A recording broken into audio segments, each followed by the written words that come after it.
कहले हे भगवान हमरा तनी मरद तनी सुंदर दिह करिया मत कि सब हो के बेटर में हरारू चाहिए सुना कि बाबा पढ़े राउर कि पढ़े अरे चंदा चकोर ना ही दहेज में मांगी ले फॉर्च्यूनर कि सब हो के सुनर अरे मैं हरारू चाहिए सुना का मांगे लेना ये आप लोग मांगते हैं ई गावेली कि नहीं चाहिए जीरो हमके मरद चाहिए हीरो अरे होके नहीं जीरो अरे हमके मरद चाहिए हीरो। एक और प्रमोद भैया गाना गाइले रहे कि बेल के पतैया पर लिखता नीलेटर अरे देखी भोले बाबा कह दी है सिग्नेचर अरे मैं हरारू मिली बेटर में हरारू बाकी भोले बाबा से अर्जी तभी लोग करेला ऐसे कह दिया कि भजन है ताली बजाइए तो ए छोड़िए ना अब खाली एक बार गाना हो जाए कि दिल ना लगाई यही से कहल जाला भक्तियों में मन लगावा ना तो अगर ताड़का मिल गइल ना तो लेवे के देवे पड़ जाए कि संडे के सुना हमर अरे बुक पिया गाड़ी अरे भैया संगे देखाय अब की अरे भौजी जात बाड़ी बड़ी मशहूर होला ओ जाके संग खापला अरे औरी बोला चाहिए का सना अरे लड़कियां लोग औरतें लोग डिमांड बड़ी करेले कि कहां जाता नहीं तो बाजारी जाता नहीं तो सुनी दुगो लक्स साबुन दुगो डब साबुन हमरा खरतीन क्रीम इचिम पिचिम टिचिम लिपस्टिक सब ले ले आइयो होला ना अब यहां पति जाता देवघर आ देवघर जाता तब दुल्हनी का कहती ए जी कहां जाता नहीं वो किसके मारे अरे देवघर जाता नहीं रे तो सुनी अगर जाता नहीं तो हमरे एगो बात सुन ली बताई लेकिन यहां प्यार मोहब्बत वाला कौन वाला अनुपमा बड़ी तो प्यार मोहब्बत हो गई हां हम तो हमरा यंग लोग ढेर पसंद करेला का रुपेश भैया कहां गए भाग गए हमको यंग लोग ज्यादा पसंद करते हैं बिल्कुल कि औरे बोला चाहिए का सना तो हमारे को बात सुन लो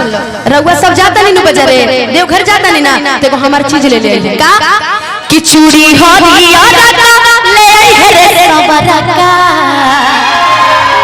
कि चूड़ी हरिया ले आई रे सबरा का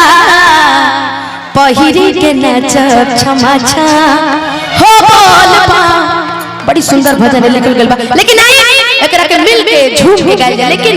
मजा तबे न आई जब रउआ लोग झूम के तनी सुनो तब न हम कलाकार का चाहिए रउआ लोग के प्यार चाहिए कि संडे के सुना हमर बुक पिया गाड़ी संडे के सुना हमर बुक पिया गाड़ी मम्मी संग देखाय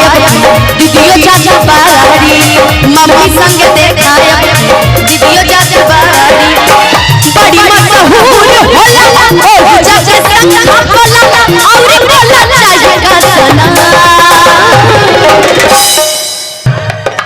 चूड़ी हरिया ले आई रे सबरा का क्योंकि गोरे रंग में तो सब कोई दीवाना रहता है दीवाने की सांवले से हो तो बात ही कुछ अलग रहती है कैसे कि महादेव भी सांवले थे और कृष्ण कन्हैया भी सांवले थे उनसे बढ़ के तो कोई नहीं था ना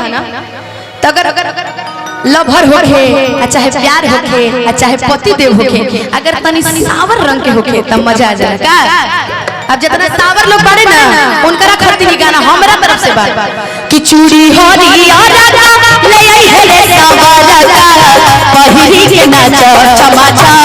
ओ बोल चूड़ी हरिया ले आई रे सबरा का पहिरी के नाच चमाचा सुना हमर बुक पिया गाड़ी मम्मी संग देखाय दीदियो जात बाड़ी बड़ी मशहूर होला ओ जाके संग खापला औरी बोला चाहिए का सना कि चूड़ी हरिया ले आई रे सबरा का पहिरी के नाच क्षमा छा चूड़ी हरिया ले क्षमा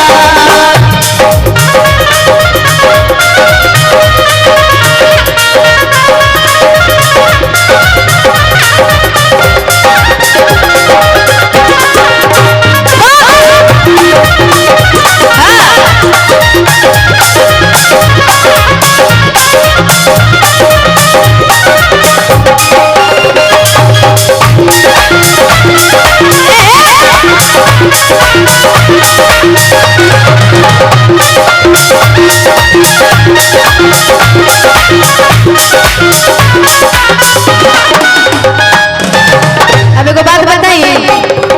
तारा लोग से एगो बात बताइए, जब प्यार देखा प्यार धीरे भैया सरवन भैया प्यार मोहब्बत सब क्यों करेला धीरे धीरे बजे लेकिन ये जो वीडियो कॉल वाला जो प्यार होला ना ये जिंदगी तबाह करके धो देले बा। हमरो फिर दूगो भाई हमर रहला बेची तर हिमांशु दिन भर वीडियो कॉल पे लगल पता ना कौन मजा मिलेला। बाकी लइकवा कहत वीडियो कॉल करब तू करी हसन हो एही बहाने होई बाबा दरसान हो।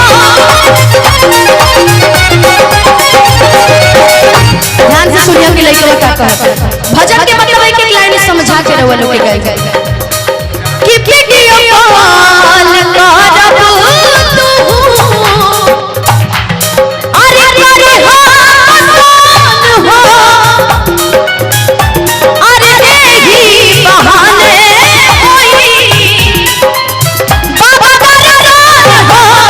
एही बहाने होई बाबा दरसान हो एही बहाने होई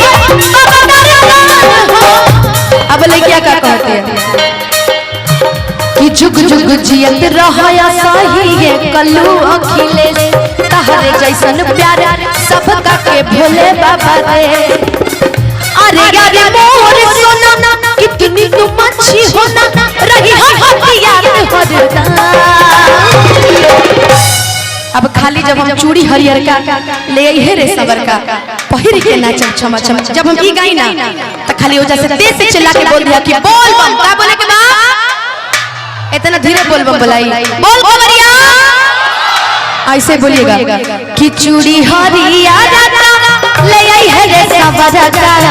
पहिर के नाचब क्षमा ए भैया ई कौन बम बोल रहा है लोगन हमरा ना सुनाई देले रघुआ लोग भी बोले ठीक बा कि चूड़ी हरिया ले आई है रे सबर का अरे पहिरी के नाच क्षमा छा हो ई भइल नु ऐसे मिल के हाला करके गर्दा करके प्रकार कि चूड़ी हरिया ले आई है रे सबर का पहिरी के नाच क्षमा छा चूड़ी हरिया ले आई है रे सबर का पहिरी के नाच क्षमा छा।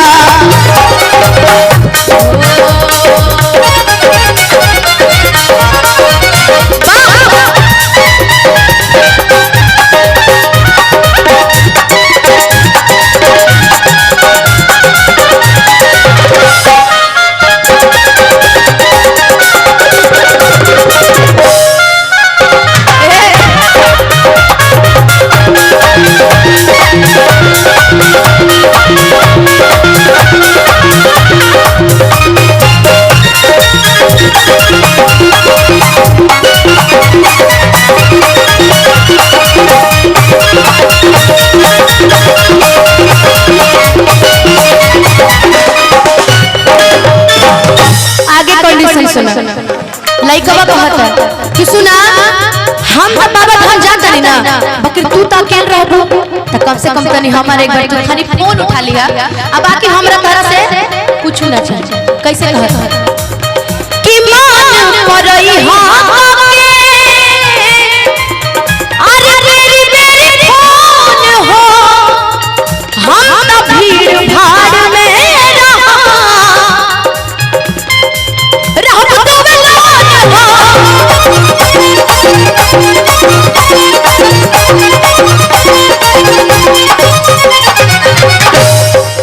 हो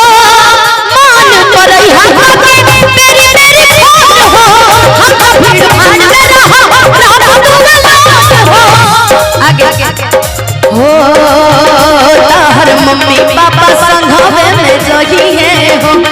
बेरी बेरी कर फोन का कही है हो जा जल्दी लेट होई ना ना हमरा लेट होई रही हम याद हरदम। हमार पूरा भजन कंप्लीट हो गया लेकिन कौन एंगल से ही नहीं लगा कि सब भजन सुने बैठेगा। भजन ना सुने लगन खाली मेहरारुए मिली बेटर पति देवे मिली है बेटर अल्लाह हर चाही बेटर ये जिंदगी भर सुनबा लगन कि चूड़ी हरिया राधा अरे ले आई है रे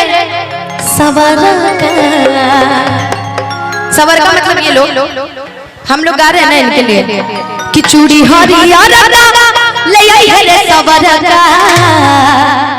अरे पहिरी के नाचब छमा छम। अच्छा ये बताई केकरा केकरा भिरी गमछा बा गमछा केकरा केकरा भिरी बा तने निकाला त गमछा अपन वाह इन होने के चाहिए जाके शेर तने निकाला अपन गमछा आ गमछिए से हवा मारल जाला नु बस ये आखिरी लाइन तनी कैमरा में वाला घुमा दे में मुकेश भैया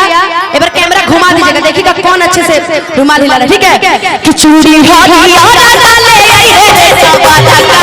पहिरी के नाचा मचा चूड़ी हरिया राधा ले आई है सवाला का पहिरी के नाचा मचा चूड़ी हरिया राधा ले आई है सवाला का पहिरी के नाचा मचा चूड़ी हरिया राधा ले आई है सवाला का पहिरी के नाचा मचा चूड़ी हरिया राधा ले आई है सवाला का पहिरी के नाचा मचा बोल चूड़ी हरिया राधा ले आई है सवाला का पहिरी के नाचा मचा बोल चूड़ी हरिया राधा ले आई है सवाला का। अब चारों तरफ से ताली बजा हाला करके हमें साथ गा देंगे चूड़ी हरिया राधा ले आई है सवाला का पहिरी के नाचा मचा चूड़ी हरिया राधा ले आई है सवाला का पहिरी के नाचा मचा चूड़ी हरिया राधा ले आई है पहिरी के नाचा मचा